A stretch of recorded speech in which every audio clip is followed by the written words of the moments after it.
យបានចោទប្រកាន់មកលើកម្ពុជាថាបានបង្ហោះដ្រូនជាង250គ្រឿងចូលទឹកដីរបស់ខ្លួនដើម្បីធ្វើជាលេសមិនចង់ដោះលែងទាហានខ្មែរទាំង18នាក់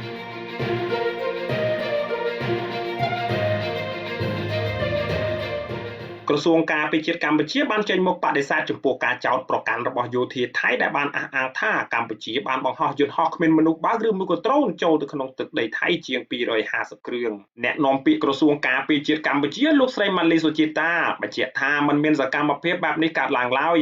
នឹងថាកម្ពុជាគោរពយ៉ាងម៉ឺងម៉ាត់នៅបទឈប់បាញ់និងកិច្ចព្រមព្រៀងពាក់ព័ន្ធដើម្បីស្ដារនិងកសាងសន្តិភាពនិងស្ថិរភាពនៅតំបន់ព្រំដែនប្រទេសទាំងពីរឲ្យត្រឡប់ទៅរកប្រក្រតីភាពឡើងវិញក្រសួងការពារជាតិកម្ពុជាតាមរយៈអ្នកនាំពាក្យលោកស្រីឧត្តមសេនីយ៍ឯកម៉ាលីសុជាតានៅល្ងាចថ្ងៃទី29ខែធ្នូឆ្នាំ2025នេះបានចេញមកបដិសេធចំពោះការចោទប្រកាន់របស់យោធាថៃថាកម្ពុជាបានបង្ហោះដ្រូនចំនួន250គ្រឿងចូលក្នុងទឹកដីថៃតាមលោកស្រីម៉ាលីសុជាតាបណ្ដាខេត្តជាប់ព្រំដែនកម្ពុជាថៃត្រូវបានក្រសួងការពារជាតិណែនាំនិងហាមឃាត់មិនឲ្យប្រើសកម្មភាពបង្ហោះយានគ្មានមនុស្សបើកឬក៏ដ្រូនគ្រប់ប្រភេទយ៉ាងម៉ឺងម៉ាត់បំផុតនឹងគ្មានការបង្ហោះដ្រូននេះកើតឡើងឡើយសេចក្តីណែនាំរបស់ក្រសួងការពារជាតិនៅថ្ងៃទី29ធ្នូដដែលបានបញ្ជាក់ថាខេត្តចំនួន7ដែលជាប់ព្រំដែនកម្ពុជាថៃ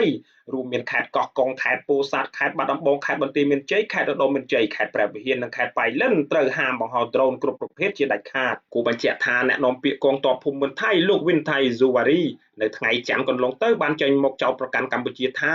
បានរំលោភបំពានកិច្ចព្រមព្រៀងបទឈប់បាញ់ដែលចុះហត្ថលេខានាពេលថ្មីៗនេះតាមរយៈការបង្ហោះយន្តហោះគ្មានមនុស្សបើកឬមួយក៏ដ្រូនជាង250គ្រឿងចូលក្នុងទឹកដីរបស់ខ្លួនតាមអ្នកនាំពាក្យកងទ័ពភូមិន្ទថៃរូបនេះដដែលបានបញ្ជាក់ថាសកម្មភាពញុះញង់និងអរិភាពជាបន្តបន្ទាប់របស់កម្ពុជាមកលើដែនអធិបតេយ្យភាពរបស់ថៃបានធ្វើឲ្យប៉ះពាល់ដល់សន្តិសុខរបស់ក្រមយោធានិងជនស៊ីវិលថៃដែលរស់នៅតាមតំបន់ព្រំដែនការនេះយោធាថៃនឹងពិចារណាឡើងវិញក្នុងការដោះលែងទាហានកម្ពុជាចំនួន18នាក់ក្នុងការត្រឡប់មកកម្ពុជាវិញ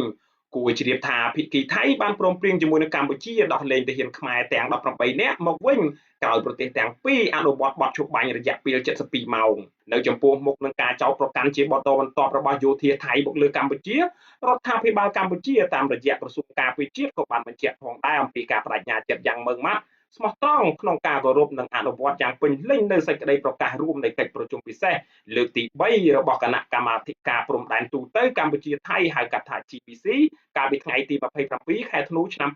2025និងកិច្ចព្រមព្រៀងដែលសម្រេចបានកន្លងមកអ្វីដែលរដ្ឋាភិបាលកម្ពុជាចង់ឃើញគឺការធ្វើឲ្យប្រសើរឡើងវិញឆាប់រហ័សនិងការវិលត្រឡប់ទៅរកប្រក្រតីភាពសន្តិភាពស្ថិរភាពនិងសុវត្ថិភាពជូនប្រជាពលរដ្ឋដែលរស់នៅតាមបណ្ដោយព្រំដែនប្រទេសទាំងពីរក្នុងជំនួបត្រីភាគីជាមួយនឹងប្រមុខការទូតចិនលោកវ៉ាងយីនៅក្នុងខេត្តយូណានប្រទេសចិននាថ្ងៃទី29ធ្នូកន្លងមករដ្ឋមន្ត្រីការបរទេសកម្ពុជានិងរដ្ឋមន្ត្រីការបរទេសថៃបានបញ្ជាក់ពីការចង់ស្ដារទំនុកចិត្តនិងទំនាក់ទំនងការទូតជាមួយគ្នាឡើងវិញចិនក្នុងនាមជាអ្នកសម្របសម្រួលក៏បានអះអាងនឹងជួយជ្រោមជ្រែងផ្ដល់ថវិកាសម្រាប់កិច្ចសន្ទនានៃភាគីចំនួនកម្ពុជាថៃប្រសិនបើមានភាពចាំបាច់និងដើម្បីជំរុញឲ្យការសន្ទនាមានប្រសិទ្ធភាពទៅវិញទៅមក